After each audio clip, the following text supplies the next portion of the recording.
So the first thing we want to do is set up the inventory asset account prepaid PL.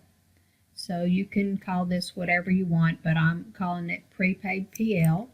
And to show you what I have in here is other current asset is the type, prepaid PL, sub account of inventory asset, 30% deposit, 70% at completion. You can put any notes in here that help you remember what you're paying. So once that's there, that'll be good. And then this is a company file that I have set up for another course that I made, and so this is Happy Lawn Service. It doesn't have all the Amazon stuff in it, so I had to put a few things in. But in this one, we have a few items in our inventory, which are some beach bags, and I'm going to show you with that premise how to do the orders. So where we would go now is we've made an order to a company to get 200 of each size beach bag, and we're going to have to pay for those beach bags, but we're going to just be paying the deposit. So this is where the prepaid PL comes in. So we're already in our chart of accounts, and we're going to write a check or do an ACH, pay with a credit card. It doesn't really matter what the transaction is, but because they all look alike when you get them in here. So we just clicked on this is a Capital One checking 123. Of course, this is a made-up checking account, so we're going to do our payment, our transaction, and I like to see it big, so I do the edit transaction, so it looks like a check, and you're familiar with this. So if it's an ACH, you probably won't have a number there. And I set up an account for private label Megastore, and we are placing a $3,000 order, and the terms of the order is 30% down and 70% at the close. So 3,000 times 0.30 is $900. So we need to pay $900 to private label Megastore. So we're going to make our check for $900 or our transaction, and then we're going to choose the expenses tab, and we're going to just pick that prepaid PL, and we're going to put probably a reference order placed on, this date is wrong, we're just in March, so March 7th. Okay, so we corrected that. So we placed an order today on 03/07/19, and they've already sent us our first information on that, so we're making our deposit. So we can say order placed on that, 30% deposit. Okay, so that's all you need to do. So you're going to click save, and we want to see what that did to our reports. So we're going to go over to our balance sheet, and we can see that the prepaid amount here is $900. Okay, I don't have any inventory hardly. I have like $14 worth.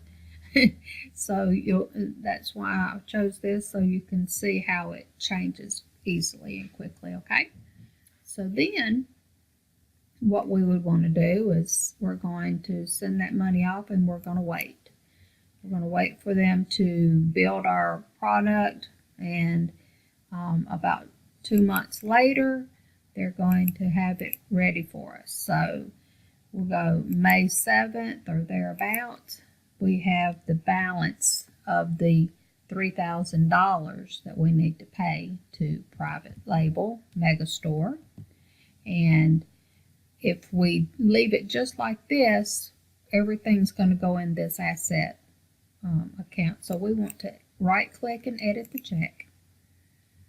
And remember that our total was $3,000 and we paid $900. So our balance is $2,100. I'm sure they're going to send you a bill for $2,100. So this auto-filled from our previous transaction, so we have the 900 here, so we need to change this to match the 2100 so that we balance. And then we can leave the order placed here as a note if we like, and just add a trail.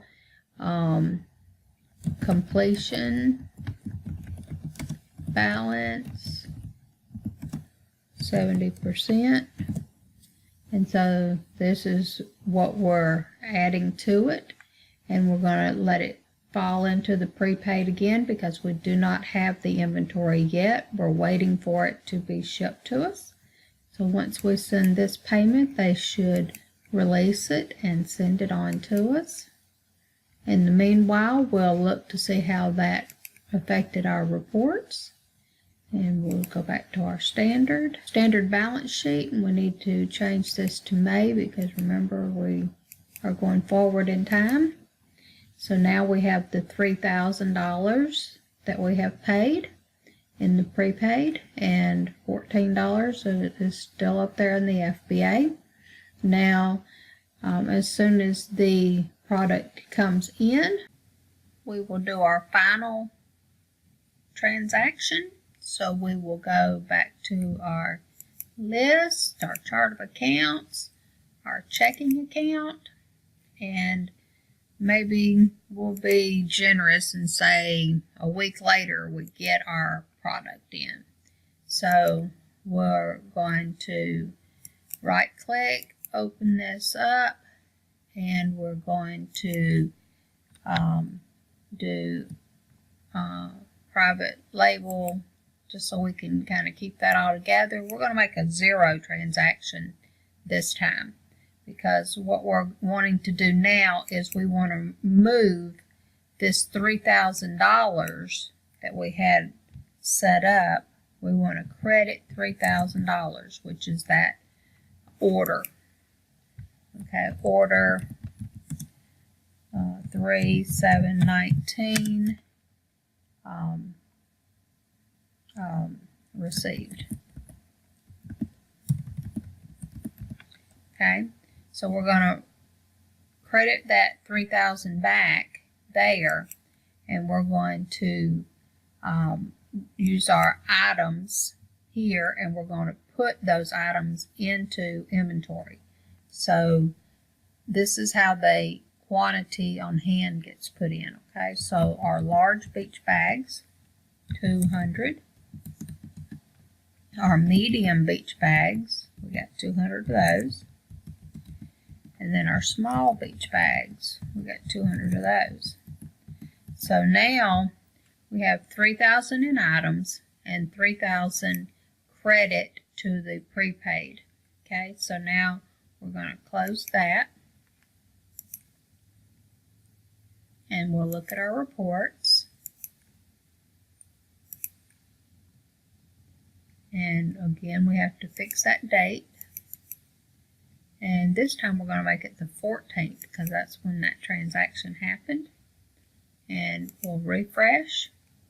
And so now everything is in the FBA. It's out of the prepaid. And let's look at our list. We can go to vendors, inventory activities, and we want to look at physical inventory worksheet. And we can see that before we did these transactions, we had 2 beach bags left in inventory, medium ones, and 1 small one. And so we added the 200. And so this is the quantity on hand went up. So that's what it was supposed to do. And if we look at our item list. We can see our beach bags here, and we can see them here as well. So that's all good. That's what we would expect. When you're doing your inventory and you're getting your accounts, it's going to be a little bit different here because there's a possibility you have some items in warehouse locally and some in Amazon's warehouse.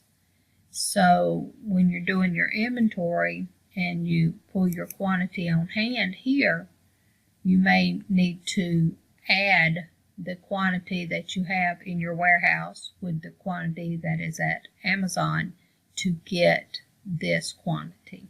Okay, so that's probably the easiest way to do that.